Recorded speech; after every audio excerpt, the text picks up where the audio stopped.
Welcome, everyone, to the closing plenary. What an amazing day it has been. It was filled with diverse perspectives, skill building, and policy experts. I'm thrilled to have Lisa Carbale, Dustin Liu, and A.Y. Young joining London and I for the closing plenary of day 2. We started off the day with some inspiring words from Linda Thomas Greenfield. We had 4 great briefing sessions. And remember, all of the sessions were recorded, so we really recommend that you go back and view the ones that you were not able to attend. We also had a great advocacy plenary where you could gain some additional comfort in your advocacy roles. Remember, advocacy is where our words turn into actions and real outcomes. I'm always excited about continuing a discussion and dialogue of the SDGs with fellow agents of change.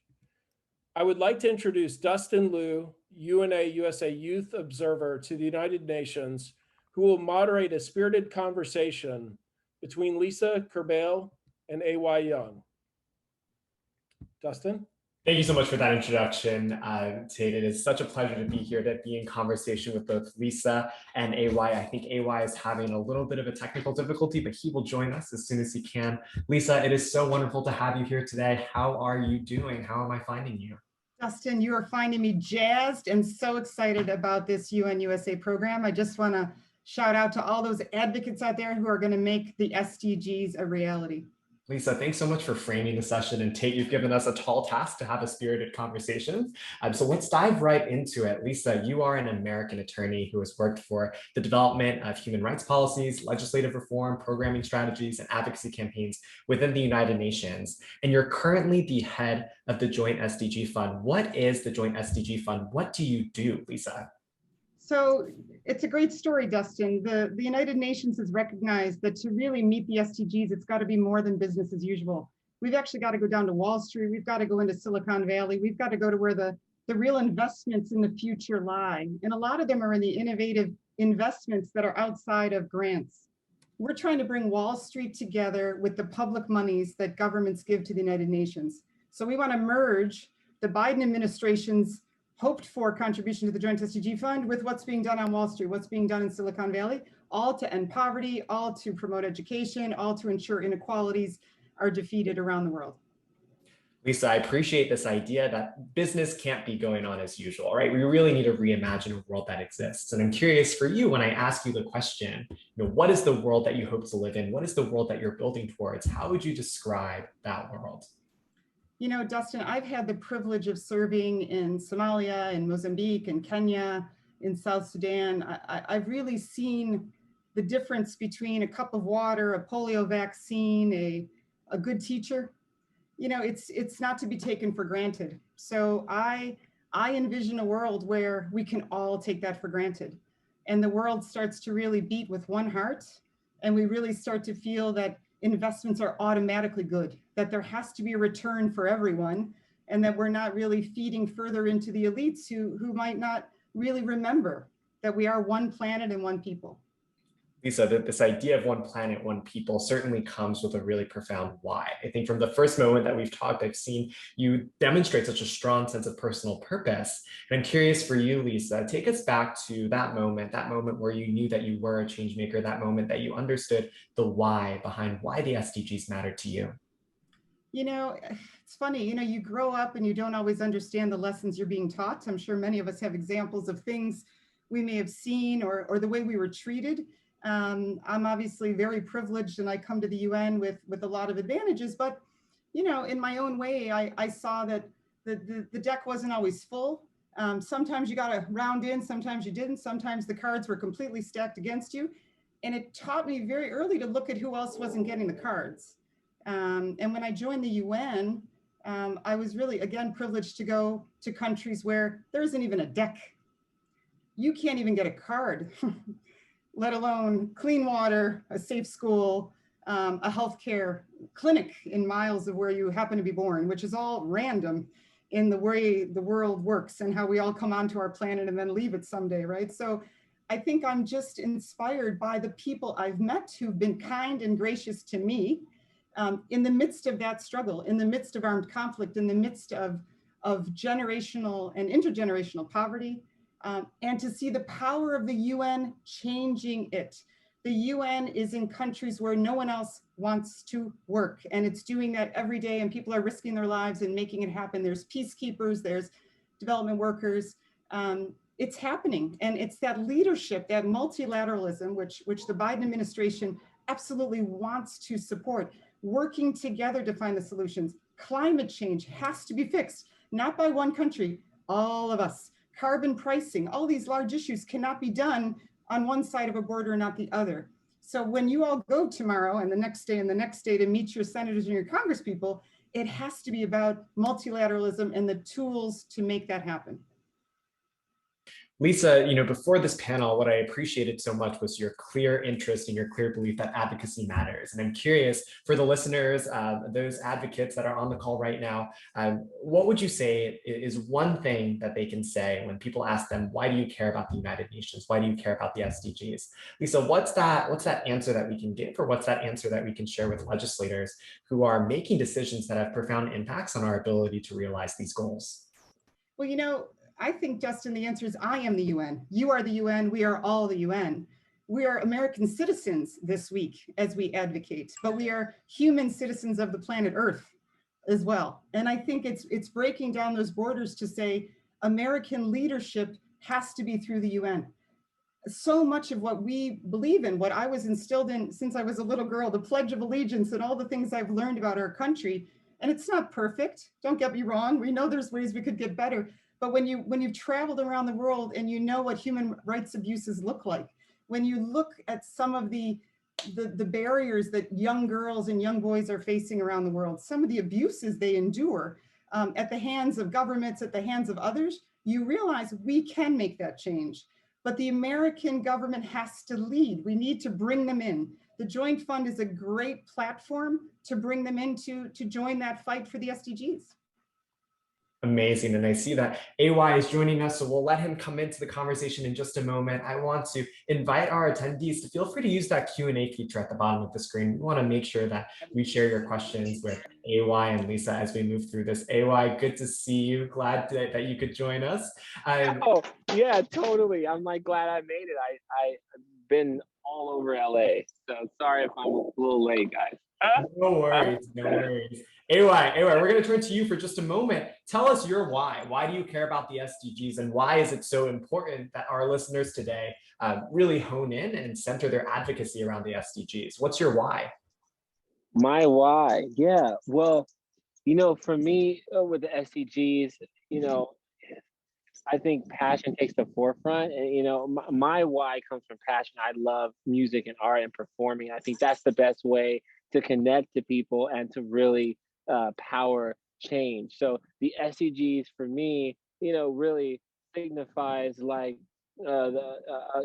connection point to everyone's why, right? I see the wheel of color as almost like different genres of music, and everybody has their own taste, and they can also find their passion or know what their passion is and look at the goals and kind of use that as a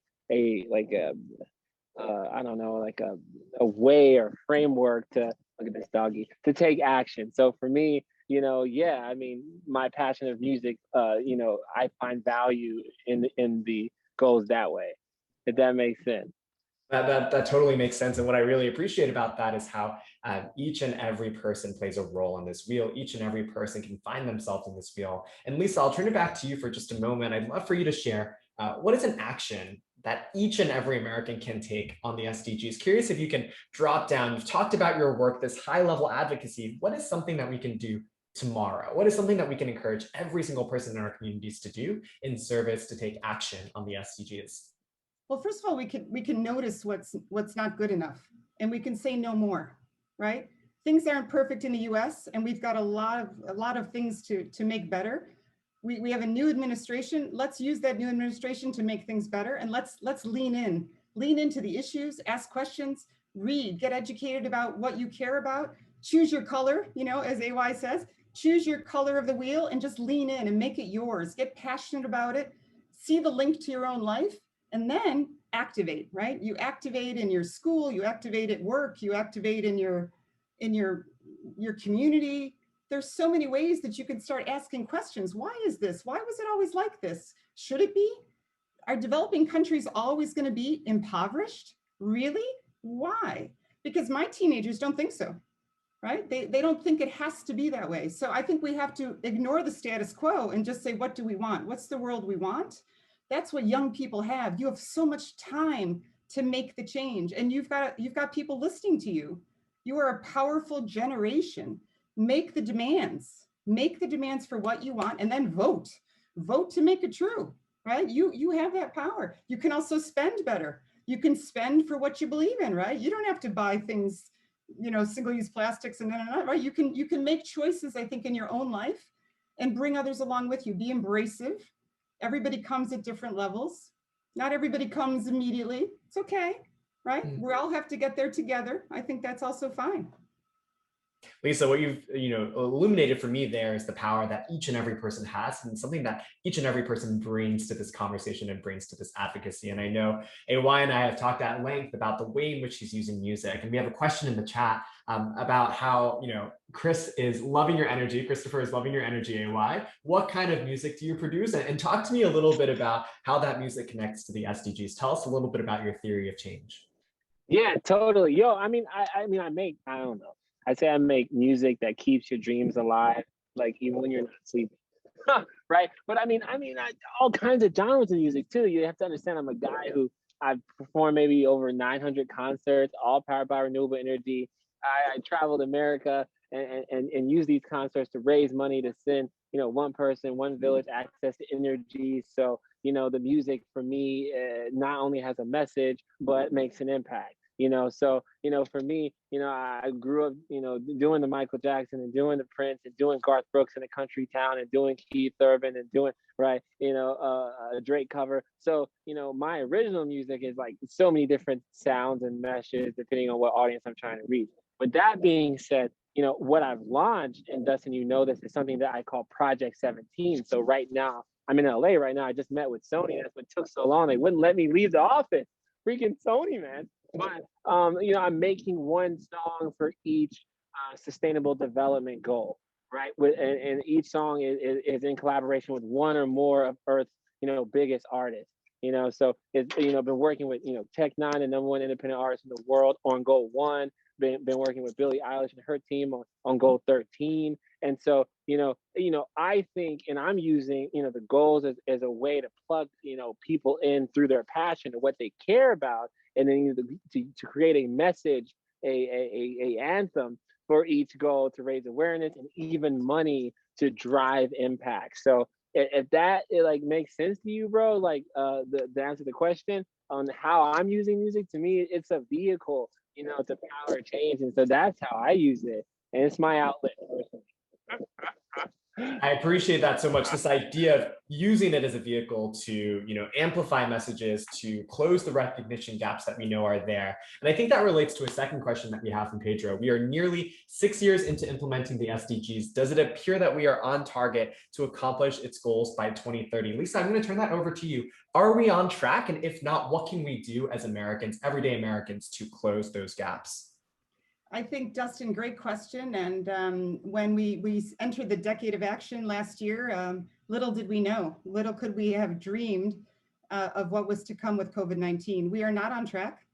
We've been derailed. We've lost so many who we love and care about, and many are still in that struggle today. In New York, it might feel, or in the US, it might feel like vaccines are readily available and we're moving through it and we're making our plans for summer. Sadly, that is not the case in many, many countries. So what we need to do is actually amplify those efforts. We need to double down.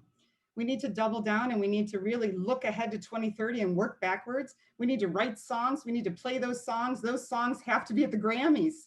Those songs need to go viral. And with those viral songs have to be, oh, by the way, did you know you could invest in solar panels in Africa? Oh, by the way, instead of your Robinhood morning news or buying a slice at Schwab, why don't you buy a slice of the SDGs and put that $20 towards a coral reef fund in Fiji, because the reef is dying. And when the reef dies, the Pacific Ocean dies, and then we all die, right? Like, I think there's ways we can be really practical and look for those things and find amazing singers like AY, who's going to become a mega star because he cares about the planet. I'm sorry, but AY is the one we should be making go viral because he's singing about ending poverty.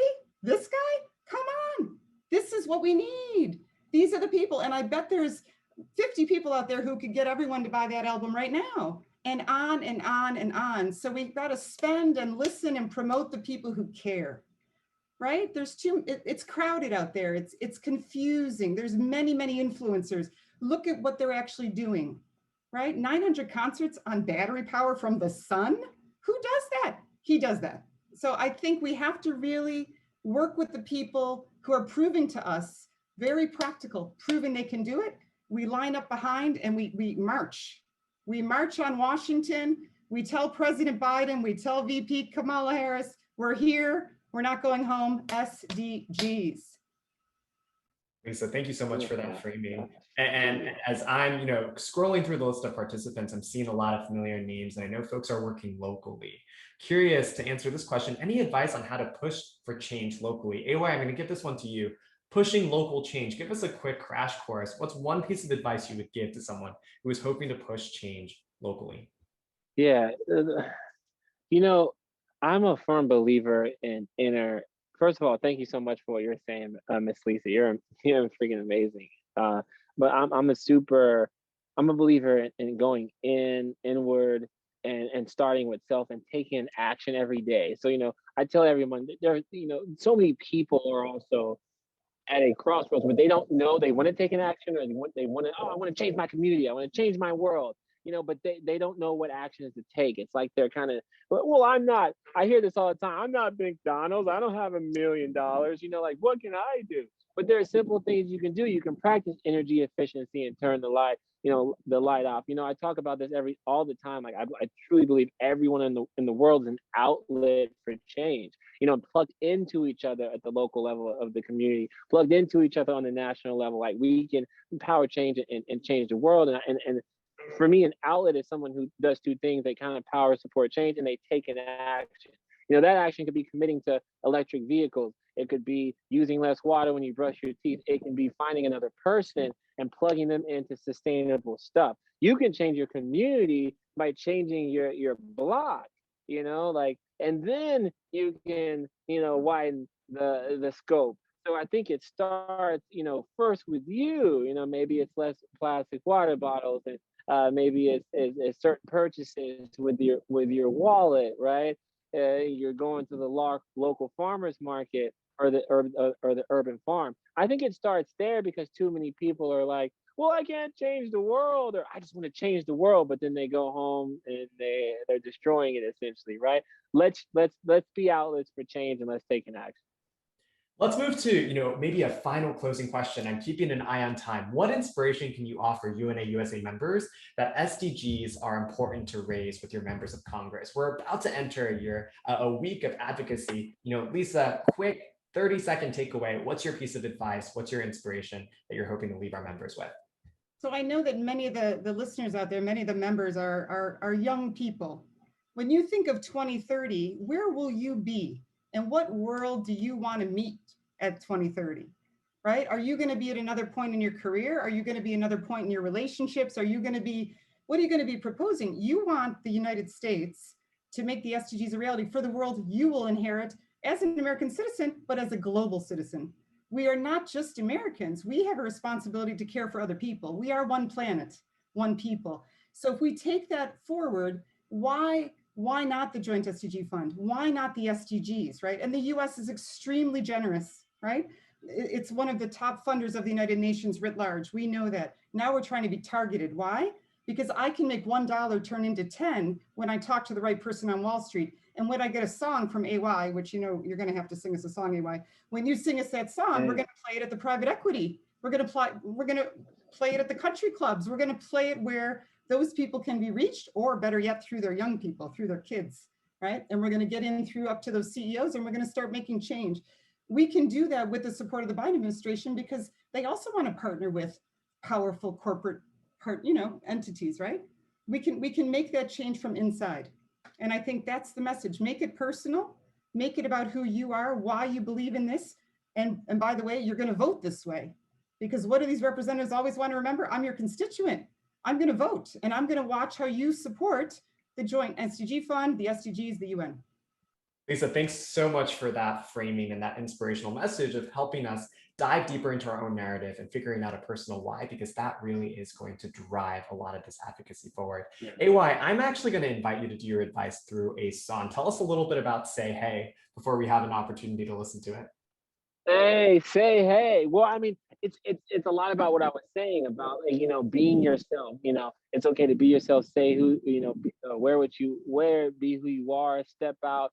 Finding your passion and going for it, and not allowing people to shoot you down or shoot that down. Right. Say hey to the world. Be bold. Be strong. Be an outlet for change. I mean, that's the message of that song, right? And we'll make change together. And with that, I think we're going to pull up Say Hey right now. So please enjoy this clip from AYM, and we'll be back in just a moment. Yo, so you guys are all outlets for change, plugged into the Battery Tour. Let's achieve the global goals of the world together and say hey to the world. Hey, yeah. Hey, when I was 16, but I never make it like the rappers on the TV screen. It was a dream, now I'm 19 and my flow boy's about to meet the world. The painter and all my dollars can stack up the odds. Jangle, but I'm greatness personified. I've been through the heinous, rigorous training. The city needs a savior. Sick of all the gangs and the swag. Hey, I want you to ask for to my city, Kansas City, I'm arrived. FYI, most of y'all rappers couldn't measure to my eye. They only about waist high. Hey, that's a waste of a waste. Taking up space, step aside. Confidence to an all-time high. It's a wave high. Throw your hands up and wave goodbye. So I say hey, wave to the world. This is my day. Something like BK happened my way. This is my time. I'ma shine. So I say hey, wave to the world. This is my day. Something like the radio, and I'ma play to all my haters. Good night, good night, good night. Hello, I'm AY, guys. How you doing? This is powered by renewable energy, yeah. And you can roll with it or refuse it. I'm gonna keep this music moving. Regardless of your rudeness, you clueless, losers, silly viewer. They ain't taking this day off, we gon' school them. Race face. This is our time, we gon' shine. Music is my friends, Halo, Scarface. Hey, shout out to AJ. So amazing how you came in. Changed the game in a city like James did. Did Cleveland, maybe one day. The headliner in the sprint center. I'ma keep my fingers crossed until it's a winner. My mama always said never give in. So I say hey, wave to the world. This is my day. Something like BK happened my way. This is my time. I'ma shine. So I say hey, wave to the world. This is my day. All my outlets for change. I'ma play to all my niggas. Good night, good night, good night. I'm from the city like Drake, Ofo, Toronto. Everywhere I go, I rep it, it is my motto. KANSASCITY, where you reside. Everybody rhymes, nobody climbs, but I'ma rise. If you like to lean, recline, the city is in. Why? KANSASCITY, where I reside. Everybody rhymes, nobody climbs, but I'ma rise. Yeah. We gathered together, plugged into each other today. We are all outlets for change all around the world. We can take one step every day towards sustainability and our dreams and goals, right? Hey, so I say hey, wave to the world. This is my day. Something like BK happened my way. This is my time. I'ma shine. So I say hey, wave to the world. This is my day. Something like the radio, and I'ma play to all my haters. Good night, good night, good night. I say hey, wave to the world. This is my day. Something like BK happened my way. This is my time. I'ma shine. So I say hey, wave to the world. This is my day. Something like I want to introduce you guys to my brother AJ Young from the X Factor TV show. Here we go. Say hey, play that bass guitar. Say hey, and be yourself, y'all.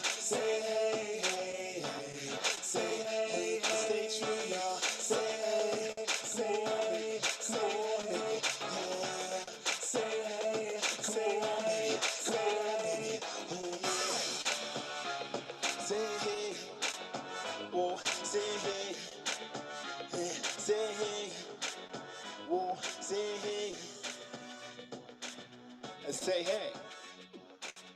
Yeah.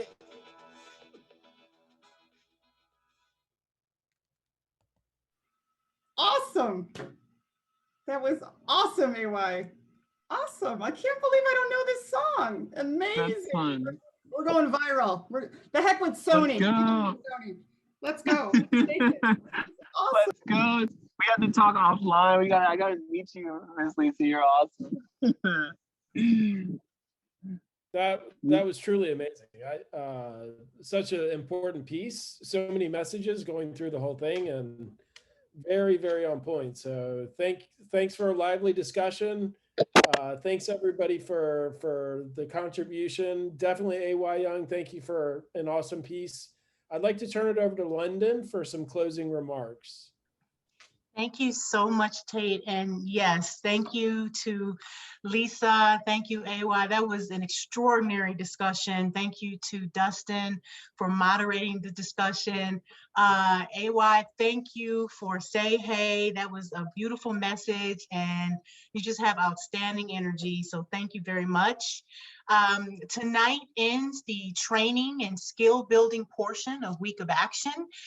Although there is always more learning to be done, of course. So don't forget that tomorrow, Tuesday, June 8th, is the day mostly reserved for Senate meetings, and there will be 2 staff league meet and greets, depending on whether you live east or west of the Mississippi River.